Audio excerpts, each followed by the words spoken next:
it just so happened that it is for the better, because everybody, I've got a former Miss SA friend, and she says to me, "You look stunning. What have you done? You look so relaxed. You look happy." And people are saying, "You're not this hyped up, stressed person that we know." And everybody from South Africa saying, "Oh, look at the photos. You're out walking the dog and look at everything." They're just amazed. And we just having freedom, and we're actually not just alive, we're living now. Because I say to people, in South Africa I was alive, now I'm living. I'm Dr. Chamonix Blanche, ex-corporate and academia girl, turned CEO and board member of several companies, and mother of 4 little extraordinary kids. But it wasn't that long ago that I lacked the confidence, the know-how, and the time to focus on designing and really going after the life that I so wanted to live. A life of freedom, of fairness, and of being fair dinkum to who I really was and what I wanted to get out of this fleeting time that we have on Mother Earth. Fast forward to many lessons learned and moving halfway around the world to the most amazing country, you'll see the life that I now live. One that gives me more safety and freedom than I ever thought would be possible, and that really only existed as a daydream while I was living in South Africa. I created Chamonix TV to give you true spot advice on how you can also live a life in this amazing country, and so that you can see how another couple like us now live in Australia with 4 little kids hearing down under. And I'll be providing you with step-by-step strategies so that you can make your Aussie dream a reality too. If you're a keen future Aussie who's looking to create a life that excites you and offers you safety, freedom, and opportunity, you have come to the right place, my friend. Welcome aboard.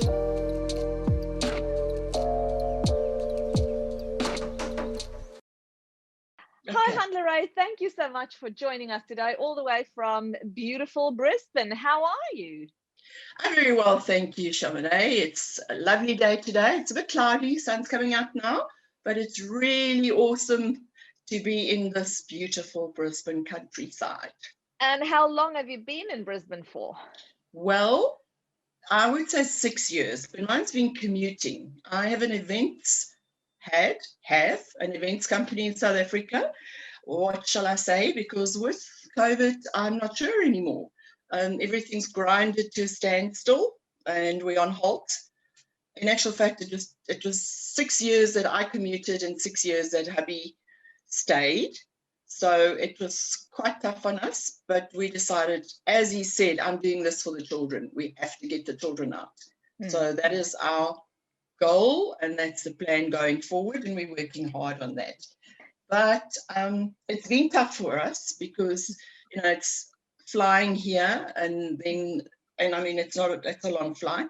And then it's back to South Africa for 3 months, and it's here for a couple of months, and it's back there for 3 months. So it took its toll.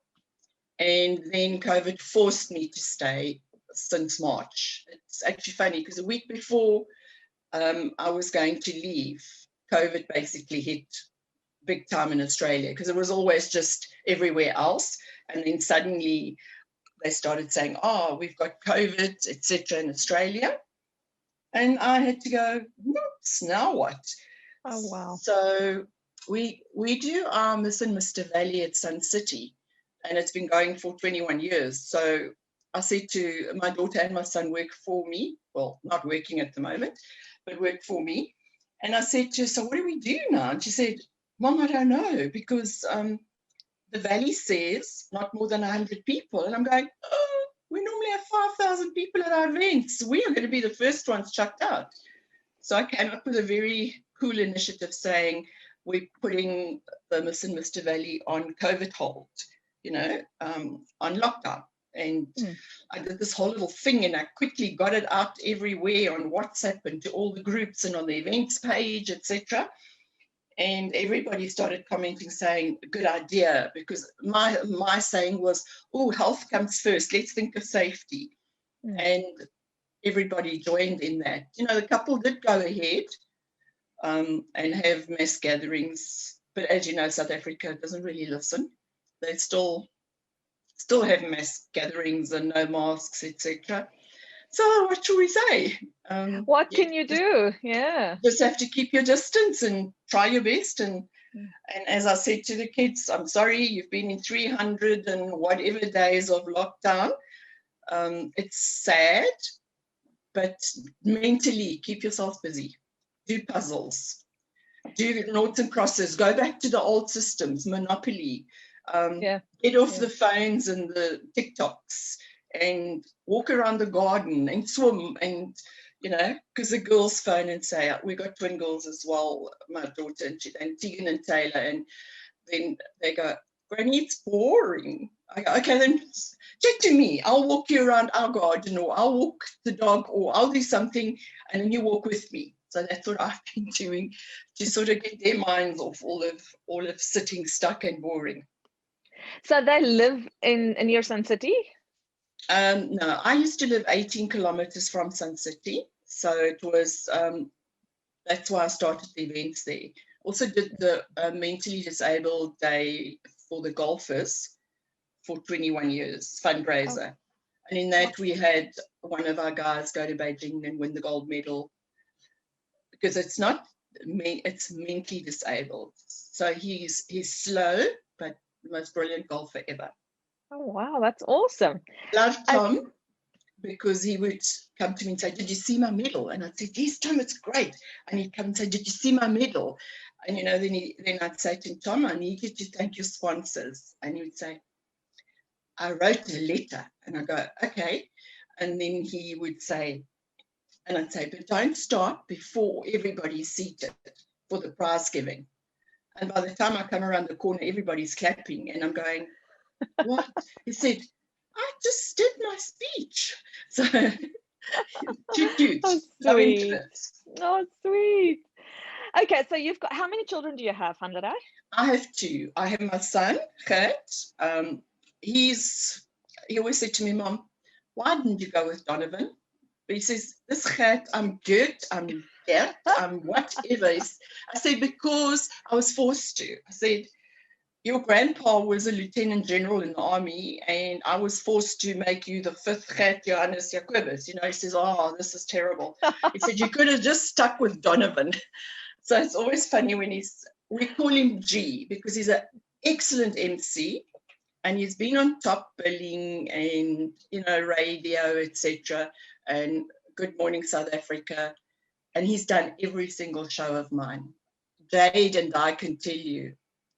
So Gert hasn't kept himself back, but G has been really good for him. The name is, we just say Mr. G wherever, and at all the malls and everywhere. He does car rallies, and you know, he does all the MC work, and he keeps he reads his audience, and he does an excellent job. And Varia, my daughter, they differ 19 months. So Varia was my PA for all of 12 years. Excellent, because as I say, I don't read, you see. So, and I hate technology. I would rather come and sit with you and have a cup of tea or the cream cappuccino. And I hate writing an old email. I'd rather phone you and say to you, this, and this, because everything in my life had to happen quickly. Always on high alert and fast and stress, and work till 2, 3 in the morning, because the event, you are only as good as the last event you've done. Yeah. And your name is you. So and I'm just OCD 102%. That's always a So tell us a little bit about how you guys, because you and Frank are in Brisbane, and as you mentioned, both children are still in South Africa, is that right? Yes, they're both in South Africa. So how did you and Frank come over to Australia? What was that kind of visa process for you? It was a 457, and it was in 2013 that he originally came. And like he says, hindsight is the best sight. He should have then come over, but he's a very loyal kind of person. And he came over, did all his grading for his hot air balloon international license. And people were saying it's the fastest that anybody's ever done it, because he did it in 3 days. Oh, wow. Came back to South Africa. He was then working for Game Trackers, which is now Monkwe Game Trackers, and he's a qualified SKS guide in rhino, and he's an elephant handler. He's got his commercial fisherman's license, and he's a hot air balloon pilot. Actually, we just all call him Professor because he's a walking encyclopedia. He can talk about anything. You can sit and chat to him for hours. And he came over because he was phoned and said, through another South African, Johan and Jay, he was said, come over, we need pilots. And he came over, did that. Then he said, no, he's got to give notice, etc., because Jules has been so good to him, etc. The day he landed and he went back to work the next day, Jules said, I sold the company to Tourvest. I said, do you see what I told you? Now that is what it is. And then, not in so many words, but he was told by the new GM that there isn't scope for any white people to go higher in the company. So he is where he is, and he will not get the GM position because it has been earmarked for a BEE position, which is the Black empowerment. And obviously that happened. So there was no way he was going to go any higher. And he sort of twiddled along and worked. And then he just one day said, you know what? I think I'm going to approach Hot Air and see. And they were very keen. And they said, come on, come. And they actually sponsored him over. We were so fortunate. They're based in Cairns, Hot Air Balloon Company. It's called Hot Air. And they're based in Cairns, and they brought us over. They basically were fantastic. Wow. So they sponsored us over. Frank came, I came later, obviously, and he stayed with friends who are also from South Africa. I think they've been here 10 or 11 years. They're on the Gold Coast now. And he's actually the chief pilot at Hot Air. So we've got 3 South African guys that are pilots in Hot Air in Brisbane. That's great. Yes. Did they all do their qualification in Australia, or did they do it in South Africa, the others? They were qualified, but they still had hours, because you also have to fly hours, because it's the same as a normal fixed wing pilot. You go through exactly the same with CASA. It's just that they obviously they haven't gone to do the fixed wing, they do the Hot Air. But I still think it's, well, from a pilot's mouth the other day on WhatsApp, he said, I admire your husband, I fly aeroplanes, but I admire him flying a hot air balloon. He said, I would fly and probably never get back, because it's all wind and weather related. So you've got to know your weather. Yes. Okay, so then you guys went to Cairns, and how long did he stay there for before you moved to Brisbane? We're in Brisbane 3 years now, so it was also about 3 years, because he eventually settled in Kuranda. And then I did the 3 months, I did all the commuting up and down. And then he used to be very, when you go to work and you come up the Kuranda range, I don't know if you know the Kuranda range. It's next to Cairns. We actually just went through there. We drove around Australia for 4 months, and we went to Kuranda, and it is spectacular. It's so spectacular. We loved Kuranda. I'll move there any day. And we loved it. Only thing is, I said to him, Frank, when you come back from work, because remember the pilots, they get up 3 o'clock in the morning, and then they're up in the air. So by the time they come, by 6 o'clock, they're up in the air. So by the time they come home, he was always tired.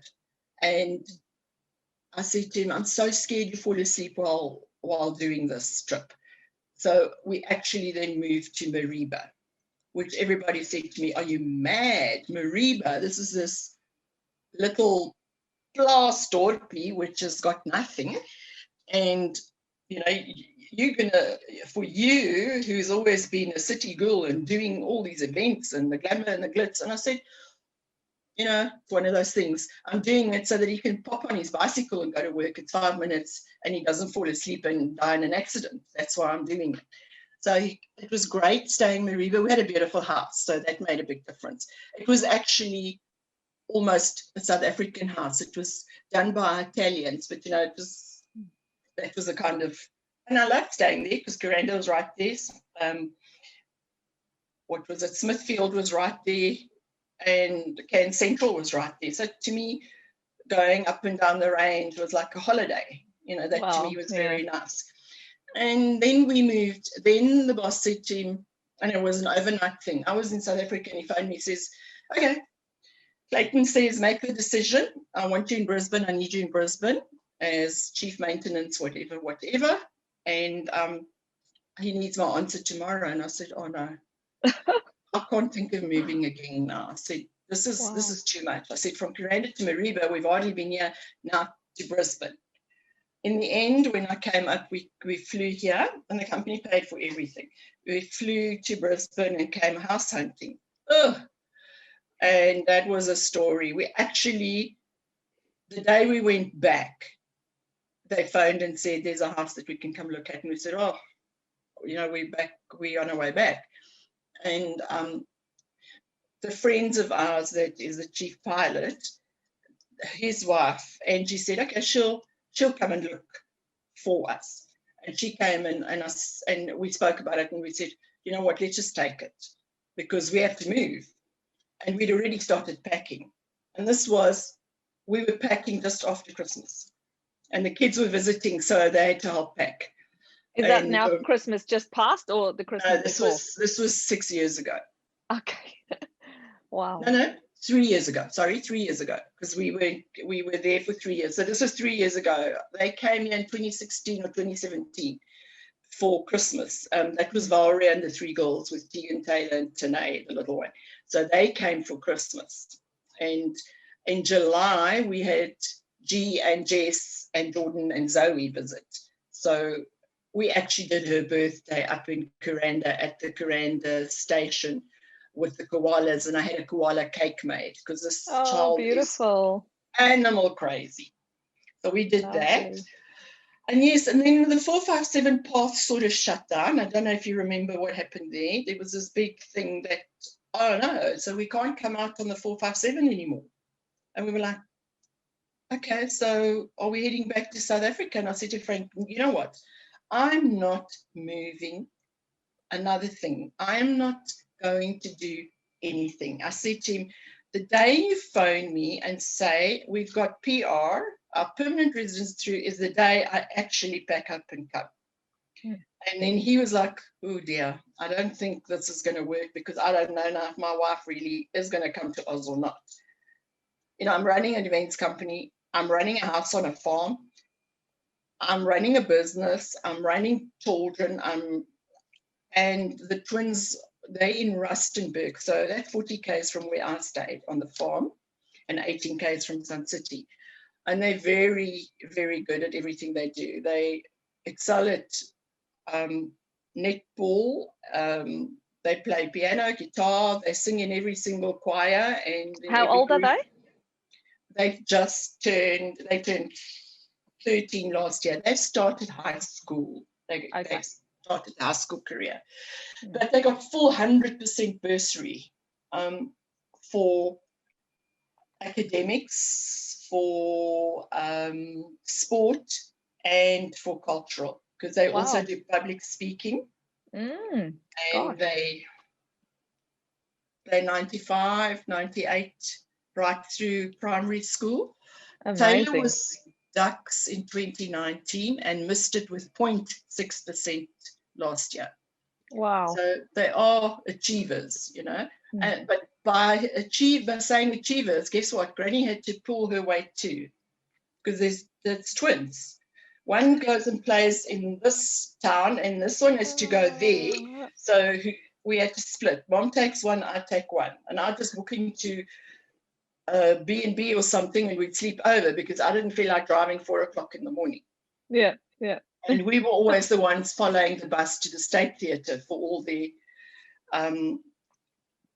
what was it called, kaleidoscope and TV productions and voiceovers and whatever. So we were always running, mind you, in between working. So there was always 2 laptops in the car, cafe to sit at while these repetitions and things are happening, and we're both sitting working. like catch up on the work for the events, and then pack that in, go and watch the girls, get home at 1 o'clock in the morning, kind of thing. And then I still drive home to the farm, which my husband also did not enjoy, because he said to me, it's not ideal for you women alone. Yeah, it's dangerous, especially that era, I have to say. Very dangerous, because we've had the fence cut city. and break in. And I mean, I had a 1.8 meter fence with electric razor wire, with electric fence, razor wire on top, triple the razor wire on the inside, haven't opened windows for 15 years, two Ridgebacks, gun under the pillow, taser in the car.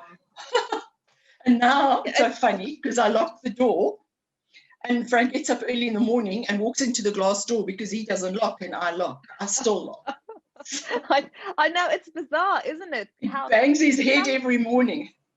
Some South Africans come over and they just totally embrace the Australian lifestyle, in the sense that they don't lock the front door, the back door, leave everything open. And then some South Africans still have that, I want to call it baggage, where you were so traumatized that regardless of whether you're in a very safe place or not, you still keep doing those things where you lock here and you lock there. I know my mum is like that. I'm still cleaning the handbag wherever I walk. I've always got a sore shoulder because I'm like clinging to the handbag, and when I walk past people in like Browns Plains or somewhere, I'm sort of ducking, diving, and then when I put it down, it's totally unnecessary, but I know, and I have to get, and this is a year later.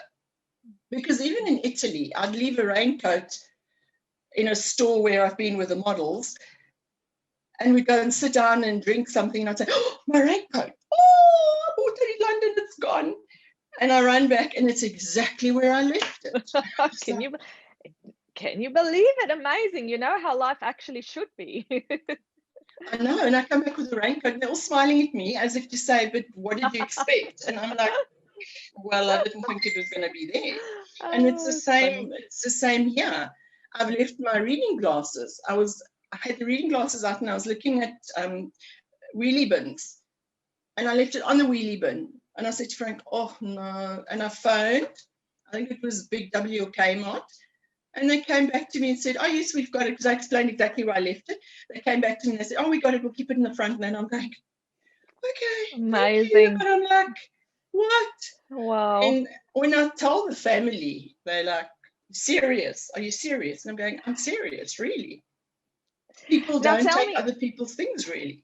It's the way it should be. Think about it. It's actually the way it should be. But we've been so brainwashed in a way, or just, the experience, it's not brainwashed. It's the way that we've been brought up and life has happened to us that's changed us into because these you would never creatures.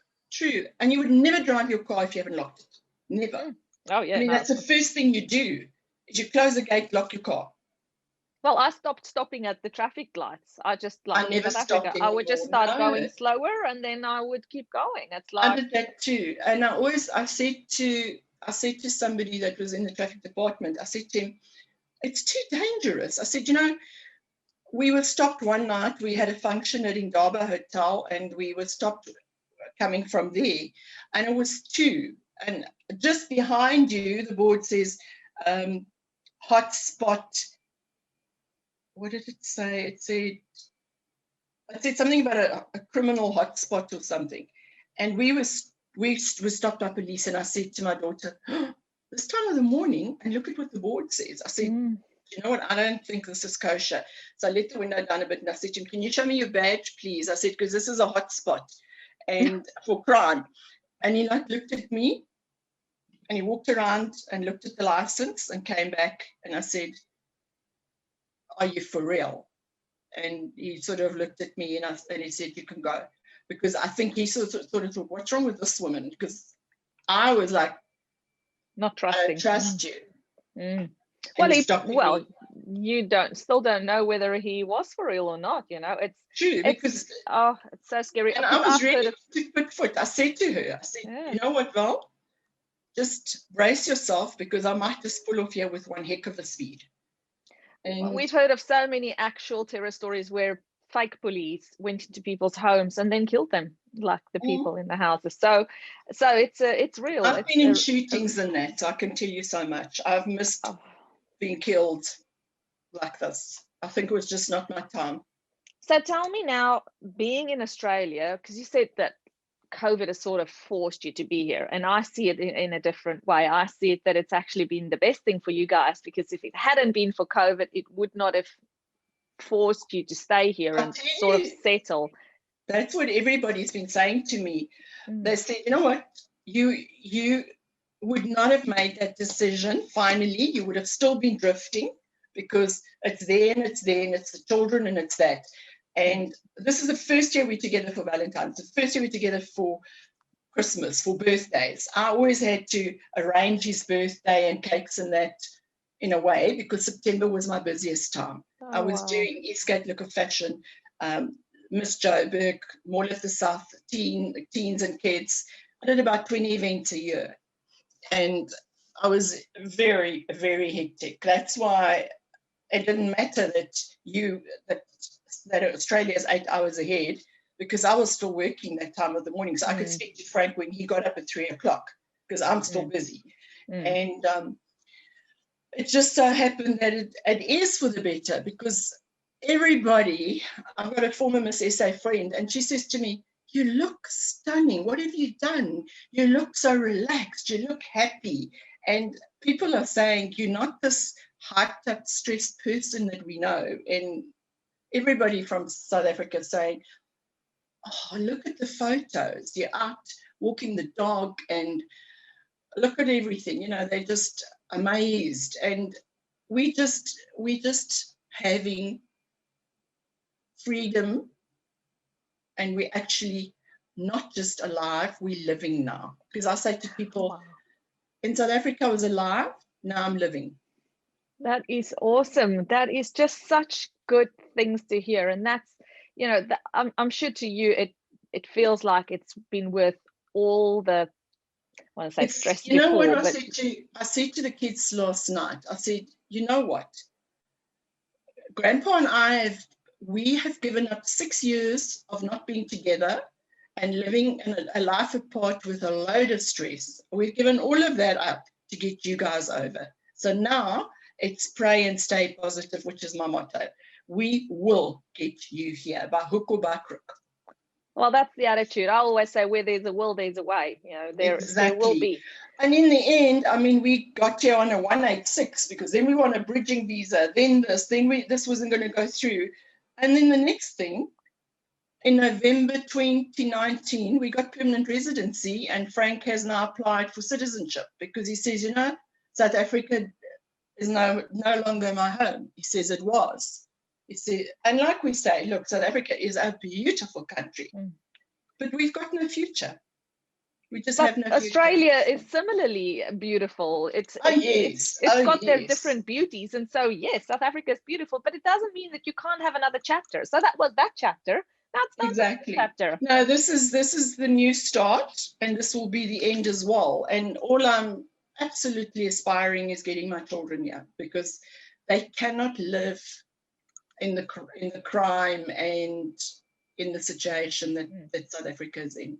It's just, we will make sure that we do everything we can to help you guys to get them over. Because we have to get them out. We just have to, because it's not viable. There is no work, and you can't live from day to day stressing how are you going to pay for a pair of long pants for your child. Whereas here, I have never ever seen people stand together like that in my life. I am gobsmacked day after day, and this paying your way forward gives me goosebumps every day, because I've joined groups, because I have supported 7 charities for 38 years, always doing my bit. With every single event, I did something for others. We gave Christmas in 2019, Christmas, yes, when I came over, we'd given Christmas presents to 7 charities, and it's a lot. It's a heck of a job. But you know, just that some people only need a face cloth. Some just need underpants. That's the list we got from the charities. And just that makes you, wow, a face cloth. Then I start crying and I say, Laura, you know, let's do a little bit more than a face cloth, etc. So for 7 years, for 38 years, I did that for 7 charities and then the golf day. And it's so inspiring. So I've joined some groups here because I'm a giver. Oh, I love giving. And my sister always says, oh, please, if somebody says they like something, please don't give it to them, because I'd wear something and I wouldn't even know the person. And I'd come out to the car and she says, where'd you bangle? And I said, I gave it to the waitress. And she goes, oh, for goodness sake. Just because she said she liked it. I said, but so what? I've got lots, you know. Oh, yeah, exactly. You got to help her. You got the gift of giving. Yeah, so I am a giver. I love giving. It's just beautiful. Like yesterday. Yes. I came home and I said to my husband, I did something strange. I hope the 2 old men don't think I was hitting on them. So he said, what did you do? I said, well, I was sitting having coffee and they were there for the Lions, 2 very elderly gentlemen. And I was thinking, you know what, I've worked in malls for so long and it can get so boring if nobody supports you because there's nobody buying a ticket from them. And I said to the waiter, can you send 2 flat whites over to the gentleman there, please? But for goodness sake, don't say where it came from. Don't, because he was going, which table? I said, no. You don't say anything. You just say, a lady bought you coffee. And then I sort of finished off and I left. And he said, oh, you're so kind. But, you know, it's just, I was just sitting there thinking, if it was my poor old dad, but I lost my parents, so on both sides, we don't have our parents anymore. And I was like, oh, shame, you know? And so I've done lots of things, even in South Africa. So it will take, everybody says, write a book. And I said, oh, no, it'll take too long.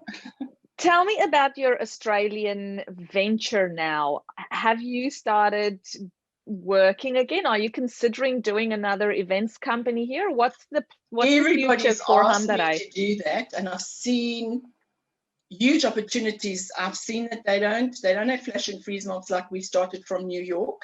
There's a lot of things that I've seen. I just so wish I can bring my whole team and say, just here you are with models and all, and let's take Australia by storm.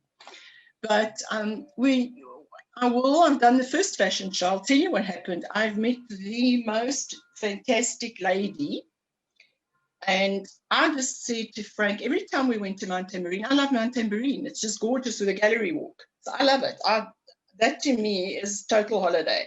It almost reminds me of Kuranda with the markets in that. Yeah. And every time we went up there, I said to him, I'm still going to come and work here. And I said, I'm going to still work and I'm going to be working 3 days a week. That's all I want to do. And it's still going to be in fashion. And he said, oh, that's good. And I was sitting on the deck on a Saturday and we had our get together with we call it our SA Oz family. We've got a SA Oz group.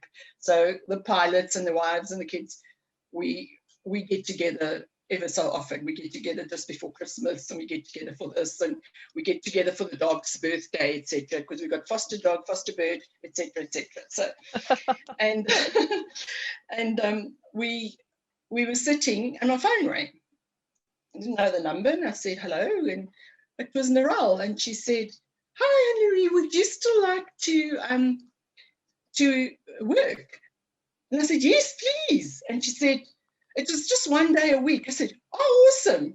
And she said, do you want to come up on Tuesday? And I said, yes, I will. And of course, I went up to Tuesday and I have never worked at all. I've never worked an ATM machine. I've never swept and dusted and dressed models. That was always somebody else's job. I just did all the organizing. So here I am. And literally I was thrown into the deep end. Because afterwards, I phone and say, I pressed something. Where did I clear it? Where do you get the button that says cancel all that? I can't see anything.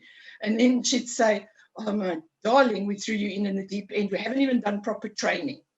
And I said, don't worry, I'll get there. Anyway, so I'm now working 2 days a week up at Mount Tamborine at Whispers. Have you ever seen the Pink House? Yes, yeah. I'm working there and it's Italian fashion. It's so me. It's Italian brands. It's Dolcezza, the Canadian brand. Lovely. I Yeah. am enjoying it. I got to work earlier. I leave last because I wait for the last customer to come in. I have met so many South Africans from Cape Town, from here. On the South African expat women's group, we do, they do an event a year. Last year was a Gatsby event. This year is going to be African. And I just invite all of them to come and see our sale and all our things. And I've now been labeled the sales guru because she said she sent me a message and she said to me, "Holy cow, how did you do that?" And I said, she said, "We're low on stock. We haven't got the sizes." I said, "I don't know. I just talk to the people and I said, I make them fit and I look at them and I sort of have my own little fashion show in the shop, so it's awesome." And That's amazing. I said to her, "I want to do things." I said to her, "Just leave me to do you one show with flash and freeze offs." And she's going, "Don't think it will work here." I said, "Just one. Let me do one." So we did a small fashion show in November last year and invited the VIP clients. And it was absolutely, just used anybody and everybody to come and walk, just friends of friends, and fitted them and had a show, and all the ladies had some champagne and a bit of nibbles, and just in the garden.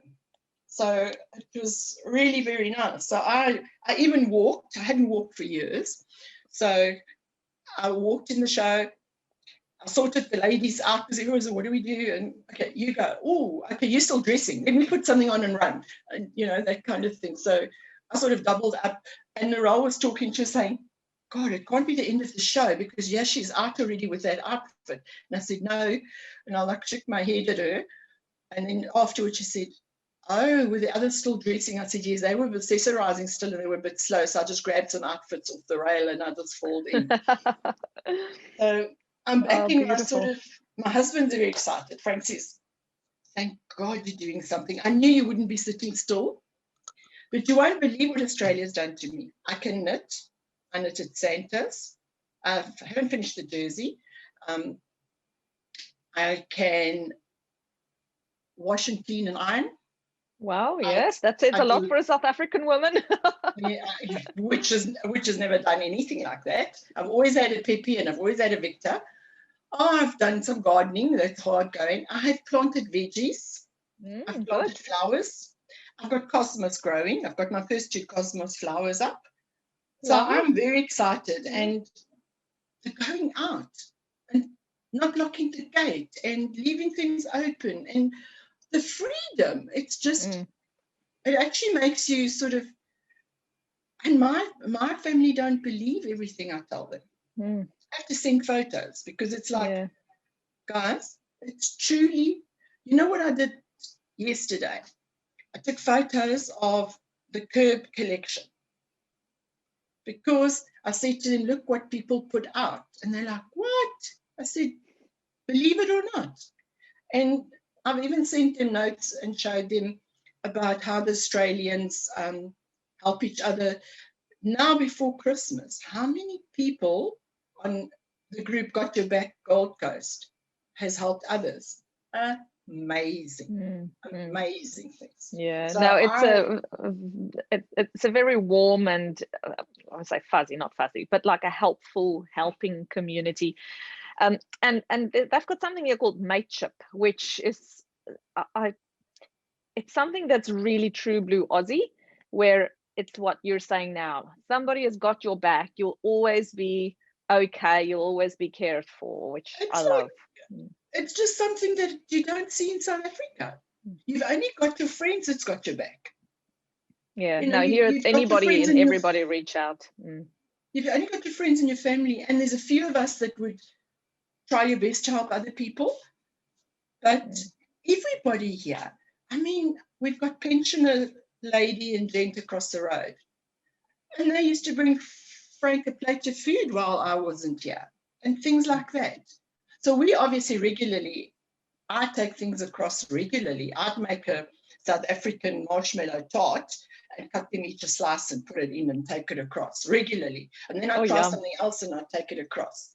And, so, and now they've got to the stage when something goes wrong, Frank goes across and fixes it for them or whatever. So it saves them money because they're pensioners.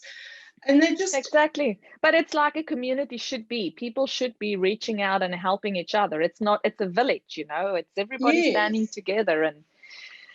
But thank you so much for sharing your story with us, Hanlery. It's been absolutely fabulous hearing how you are now living, as you said, in South Africa. Yes, I'm not just alive, I'm Australia. I'm shining again. And thank you for giving us insight into, the whole visa process and how that wasn't just so straightforward for you guys. It wasn't. You had to hang in there and try again. But in the end, would you say it's been worth it?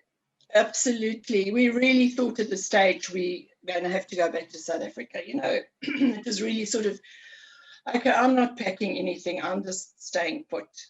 And then the next thing, it was just... And I must say, all kudos to the company. They were amazing. And that says a lot for Australians. Like, go ahead. Clayton would just say, go ahead. Quickly, how old were you and Frank when you guys came over? Wow, can you believe it? 50 whatever. And I was, jeepers, we're both way over our 50. Way under 50? Way over 50 when you came over? Yes. And we were told it's never going to happen. Well, you see, exactly. It is possible. He is turning 50, gosh, I don't know, 50. But that's fine, but it's over 50. You were both over 50 and you managed to get into Australia. In 2013, he was still under, because I'm a bit older than Frank, and he was still under in 2013. And that's why I said hindsight was the best side. But yet, even though it took 6 years, because people were saying, no, you're too old. And the company said, go for it. And through all the hardships, we're here.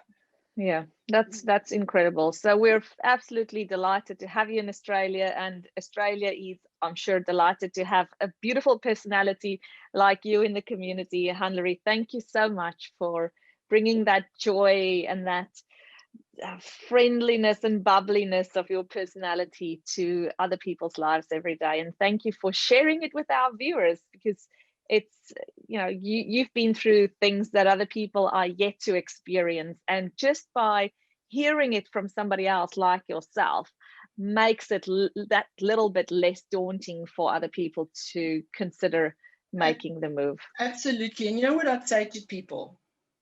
Just stay and pray positive. It will work. If you think and you believe it, it really, what you send out to the universe is what you get back. And I'm always saying, if you go around being negative, what are you going to get back? Negative. But if you go around being positive, what are you going to get back? Positive. And yes, it's not impossible to be almost 60 and come across to Australia. Love it. I love it. Beautiful story. Thanks so much. Okay. Thank you. Have a lovely day. Meeting you. Have a lovely come and day. drink a coffee if I'm over in Brisbane sometime. Absolutely. And we'll go and see if we can get a cappuccino with cream. Let's do that. Thanks, okay. Thank you. Bye. Bye. All right. So thank you so much for joining me today. If you had fun, please remember to hit that subscribe button, and then it'll make sure that you never miss a thing. I'll see you same time and same place next week. Bye for now.